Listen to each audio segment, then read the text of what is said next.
నమస్తే. శ్రీ మాత్రే నమః. శ్రీ గురుభ్యో నమః. మన ఖగోళ శాస్త్రంలో జ్యోతిష్యం ప్రకారము ఖగోళంలో ఎప్పుడు ప్రతి నిత్యము ఈ గ్రహాలు సంచారం చేస్తూ ఉంటాయి. చంద్రుడు 2.5 రోజులకు ఒకసారి సంచారం చేస్తుంటాడు. సూర్యుడు ప్రతి నెలకు ఒక్కొక్కసారి ఒక్కొక్క రాశిలోకి తన సంచారాన్ని చేస్తుంటాడు. అయితే ఈ సంచారం చేయడం వల్ల రాసులకు శుభ ఫలితాలు, మిశ్రమ ఫలితాలు ఇలాగా ఇవ్వడం పరిపాటి. అయితే ఇప్పుడు మనం చెప్పుకునేది ఈ సూర్యుడు మేషరాశిలోకి ప్రవేశిస్తున్నాడు. అంటే మనకి గుర్తుందా మీకు? సూర్యుడు మకర రాశిలోకి ప్రవేశిస్తే దాన్ని మనం ఏమని చెప్పుకునే వాళ్ళము? మకర సంక్రాంతి అని చెప్పుకుంటాము, అంటే సంక్రాంతిగా చెప్పుకుంటాము.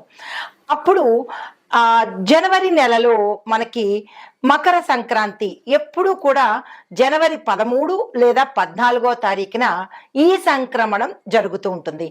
అలాగే ఇప్పుడు మనం ప్రస్తావించబోయే అంశంలో సూర్యుడు ఏప్రిల్ 13 నుంచి లేదా 13, 14 ఈ 2 దినాలలో ఏదో ఒక రోజు, అంటే 13 నుండి 14 ఇలాగా అంటే గ్రహ గతులు మారినప్పుడు సమయం కూడా మారుతుంది. అయితే ఈసారి మనకి సూర్యుడు మేషరాశిలోకి ఏప్రిల్ 14వ తారీఖు 2025వ సంవత్సరంలో సంచారం చేయబోతున్నాడు. అయితే సూర్యుడు గమనము మనకి నెలకి ఒక్కొక్క రాశిలోకి వెడుతుంటాడు.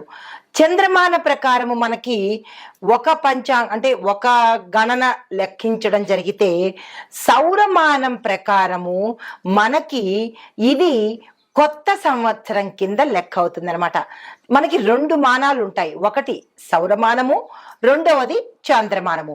ఇప్పుడు మనము సౌరమాన ప్రకారము సూర్యుడు మేషరాశిలోకి ఏప్రిల్ 14వ తారీఖున వచ్చినప్పుడు ఇది కొత్త సంవత్సరంగా మనం పరిగణిస్తాము. అయితే దీనిని మేష సంక్రాంతి అని పిలుస్తాము. అప్పుడు మకర సంక్రాంతి అని ఎలాగనే వాళ్ళము, ఇప్పుడు మేష సంక్రాంతి అని పిలుస్తాము. అయితే ఈ మేష సంక్రాంతి ప్రత్యేకతలు ఏమిటి, ఎంతకాలం ఉంటాడు? ఈ సూర్యుడు మేషరాశిలోకి వెళ్ళేటప్పుడు అతని స్థితిగతులు ఎలా ఉంటాయి? ఉచ్చస్థిత, సమస్థిత, నీచస్థిత, అలాంటివన్నీ మనము ఇప్పుడు పరిశీలన చేద్దాము. అయితే భారతీయ జ్యోతిష శాస్త్ర ప్రకారము ఈ రోజు చాలా అత్యంత ప్రముఖమైన రోజు అన్నమాట. సూర్యుడు మేషరాశిలోకి రావడము అత్యంత ప్రముఖమైన రోజు, శుభప్రదమైన రోజు అన్నమాట. అయితే ఈ మేషరాశిలోకి సూర్యుడు ప్రవేశించడం వల్ల అది తన సొంత ఇంట్లోకి, అంటే ప్రథమంగా మనకి మేషం నుంచి ద్వాదశ రాశులు మీనంతో సరి అవుతుంది అనమాట. మళ్ళా తిరిగి గ్రహగమనము మేషం నుంచి మొదలవడంతో కొంతమందికి శుభ ఫలితాలు, కొంతమందికి మిశ్రమ ఫలితాలను ఇస్తుంటాడు. అయితే ఇప్పుడు మనం ముందుగా ఈ సూర్యుడు ప్రప్రథమంగా చెప్పుకోవాలంటే మేషరాశిలోంచే తన గమనాన్ని సౌరమాన ప్రకారంగా ఇస్తున్నాడు, సంచరిస్తున్నాడు. కాబట్టి దీనికి ఉచ్చ స్థితిలో ఉన్నాడన్నమాట. ఆ ఉచ్చ స్థితిలో ఉండడం, ఎప్పుడైతే ఉచ్చ స్థితి, హై రేంజ్, ఎనర్జెటిక్ గా ఎప్పుడైతే ఉంటాడో అతని నుంచి వచ్చే ఫలితాలు కూడా మేషరాశి వారికి విశేషమైన ఫలితాలను ఒక్క నెల రోజుల పాటు ఇవ్వబోతున్నాడు. అయితే ఈ ఫలితాలు ఎవరెవరికి ఎలా ఉండబోతున్నాయి అంటే అన్ని రంగాల్లో ఉన్న వాళ్ళకి, అంటే విద్యార్థుల దగ్గర నుంచి ఉద్యోగస్తులు, వ్యాపారస్తులు, వ్యవసాయదారులు, పారిశ్రామిక రంగం వాళ్ళు, రాజకీయ రంగం వాళ్ళు, చిత్ర పరిశ్రమ వాళ్ళు, తరువాత ఐటీ రంగం వాళ్ళు, స్త్రీలకు, ఇలా ప్రతి ఒక్కళ్ళకి విశేషమైన ఫలితాలను అందివ్వబోతున్నాడు.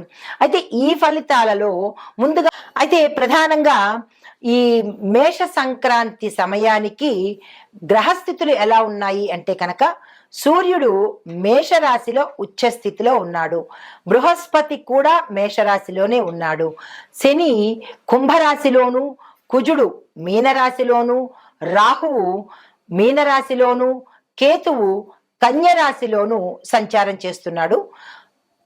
తదుపరి రాశి కర్కాటక రాశి.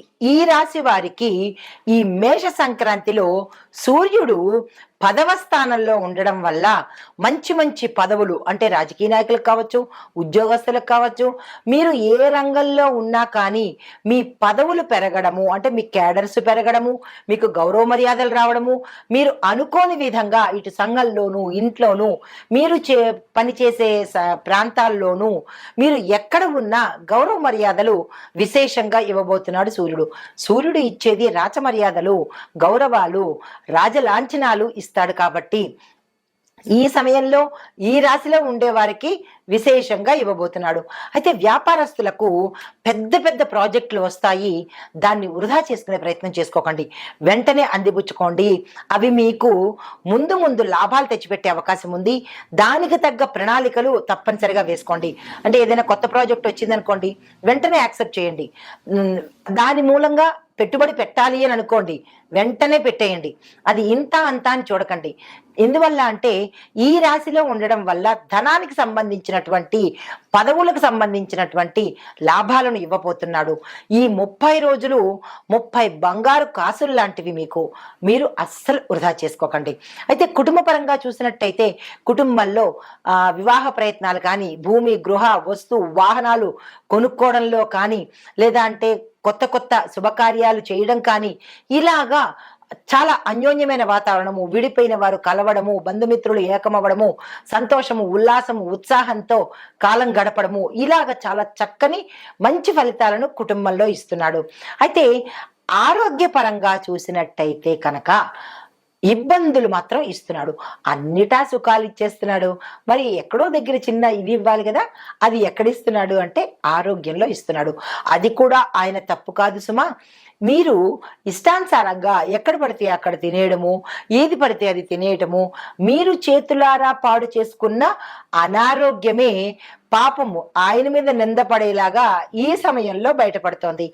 అది ఒక కారణమైతే, మనకి ఇంతకాలము చలికాలంలో ఉన్నాం కదా, శిశిర ఋతువు నుంచి ఇప్పుడు వసంత ఋతువులోకి వచ్చేసాము. అంటే మనకి ఋతువులు మారడంలో కూడా కొంత అనారోగ్య సూచనలు ఏర్పడతాయి. కాబట్టి దానికి చింతపడకుండా చిన్న చిన్నవే, కొంతమందికి చిన్నవవ్వచ్చు, కొంతమందికి పెద్దవవ్వచ్చు, అది మీ చేతులారా మీరు తెచ్చుకున్న అనారోగ్య సూచనలే తప్ప సూర్య భగవానుడి విచ్చువైతే మాత్రం కాదు. అయినప్పటికీ జాగ్రత్తలు తీసుకోండి. ఇక నుంచైనా మీ ఆహార వ్యవహార అలవాట్లను మార్చుకునే ప్రయత్నం చేయండి. ఎందుకంటే ఇదంతా మనకి వేసంకాలము, మండుటెండలు కాబట్టి తగినంత ఆహారంలో నోరుని, నాలికని కంట్రోల్ చేసుకున్నట్టయితే ఆ ఆరోగ్యము మీ సొంతమవుతుంది. అయితే రాజకీయ పరంగా చూసినట్టయితే కనుక రాజకీయ నాయకులకు విశేషమైన పేరు ప్రతిష్టలు రావడము, పదవులు కలగడము, వారు ఏ ప్రణాళికలు వేసినా, ఏ పథకాలు వేసినా అవి సక్సెస్ అయ్యే అవకాశము, అధిష్టానంలో వీళ్ళ పేరు మారుమోగేటట్టుగాను, ప్రజల యొక్క మన్నన పొందడము, నమ్మకం పొందడము, ఇలాగ వాళ్ళ గౌరవ మర్యాదలు పెరగడము చాలా చక్కగా ఉండబోతోంది రాజకీయ నాయకులకు. ఐటీ రంగంలో ఉన్న వాళ్ళకి కూడా వారి యొక్క కొత్త ప్రాజెక్టులు శాంక్షన్ అవ్వడము, అంటే కొత్త ప్రాజెక్టులు సక్సెస్ అవ్వడము, తర్వాత వీరున్న ప్రదేశంలోనే వీళ్ళకి ప్రమోషన్స్ రావడము, పెద్ద కంపెనీల యొక్క ఆఫర్లు రావడము, ఇలాగా ఐటీ రంగంలో ఉన్న వాళ్ళకి ఇలాంటి ఫలితాలు కలుగుతున్నాయి.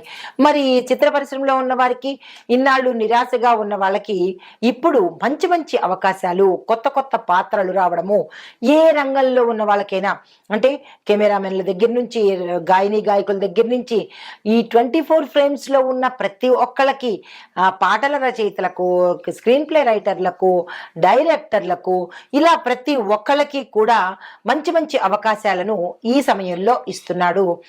రియల్ ఎస్టేట్ వాళ్ళకి మీరు చెప్పిన రేటుకి ధర పలికేటట్టుగాను, అంటే మీ సారవంతమైన భూమి, మంచి భూమి అయితే కనుక ప్రజలు కొనుక్కునేందుకు, ఇన్వెస్ట్మెంట్ కోసం ఖర్చు పెట్టేందుకు రెడీగా ఉంటారు. దానికి తగ్గ ప్రణాళికలు మీరు వేసుకోవచ్చు. అయితే అన్ని రకాలుగా బాగుంది. మరి పరిహారాలు, కొంతమందికి బాగుండకపోయిన పరిస్థితిలో పరిహారాలు ఏవైనా ఉన్నాయి అంటే కనుక, ప్రతి సోమవారము మీరు ఏం చేస్తారంటే శివాలయానికి వెళ్ళి, ఈ రాశిలో ఉండే స్త్రీలైనా పురుషులైనా సరే తప్పనిసరిగా మీ పేరిట అభిషేకం కానీ అర్చన కానీ చేయించుకోండి. దీంతో పాటు కొంత అంటే ప్రతి సోమవారం మనకు వెళ్ళే అవకాశం లేని పక్షంలో మరి ఒక చిన్న సులువుగా ఉండేది ఓం నమ శివాయ అనే ఈ మంత్రము. చిన్నదే కదా, ఎప్పుడూ తెలిసిందే కదా అని నెగ్లెక్ట్ చేయకండి.